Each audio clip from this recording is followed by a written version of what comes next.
ఆంధ్రప్రదేశ్ ఓటర్ల జాబితా ప్రత్యేక సవరణ ప్రక్రియకు ఎన్నికల సంఘం గడువును పొడిగించింది. ఓటర్లకు మరింత అవకాశం కల్పించేలా ఈ నెల 24 వరకు దరఖాస్తుల స్వీకరణ కొనసాగబోతోంది. ముసాయిదా జాబితా విడుదల నుంచి తుది జాబితా ప్రచురణ వరకు కొత్త షెడ్యూల్ను ఈసీ ప్రకటించింది.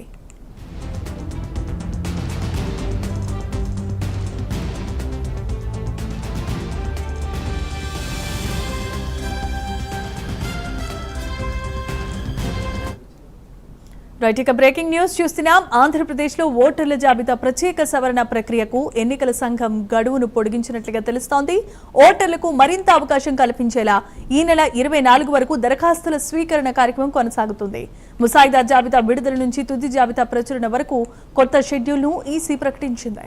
ఇదే అంశానికి సంబంధించి మరిన్ని అప్డేట్స్ మా కరెస్పాండెంట్ శ్రీహరి అందిస్తారు. శ్రీహరి, జమీమా, ఏదైతే రాష్ట్ర ఎన్నికల ప్రక్రియ ఏదైతే ఉందో అది ప్రధానంగా చూసుకుంటే గత నెల 14వ తేదీన అయితే ప్రారంభమైంది. అయితే ఈ నెల 14 అంటే ఈ నేటితో అయితే ఈ గడువు ముగియనుంది. అయితే దీనికి సంబంధించి రాష్ట్ర వ్యాప్తంగా ఉన్న మొత్తం అన్ని జిల్లాల్లో దాదాపుగా 13 జిల్లాల్లో అయితే 100% పూర్తయినట్లుగా ఎన్నికల అధికారి ఇప్పటికే స్పష్టం చేశారు. అయితే మిగతా జిల్లాల్లో కూడా దాదాపుగా అంటే 98 నుంచి 99% వరకు పూర్తయ్యాయి.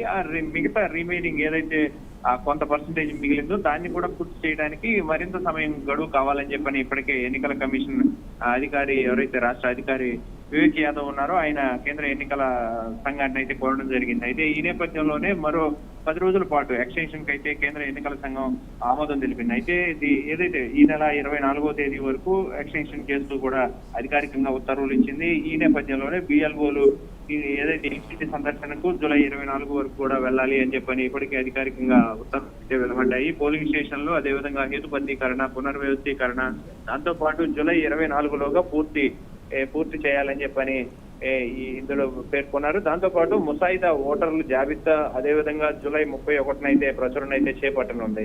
ఏదైతే జూలై 31 నుంచి ఆగస్టు 30 వరకు క్లెయిమ్స్, అభ్యంతరాలు స్వీకరణ ఇవన్నీ కూడా ప్రక్రియ అయితే జరగనుంది. దాంతో పాటు జూలై 31 నుంచి సెప్టెంబర్ 28 వరకు ఈ క్లెయిమ్స్, అభ్యంతరాల పరిష్కారం ఏదైతే ఉందో అంటే ఓటర్ల తుది జాబితా ఏదైతే ఉందో అది కూడా అక్టోబర్ 3వ తేదీన ఈ ప్రచురణ అయితే జరగబోతుంది. దాంతో పాటు ఏదైతే సవరించిన షెడ్యూల్ ఏవైతే ఉన్నాయో ఇవన్నీ కూడా అధికారులకు తెలియజేయాలని చెప్పని ఈసీ ఇప్పటికే ఆదేశాలు అయితే ఇచ్చింది.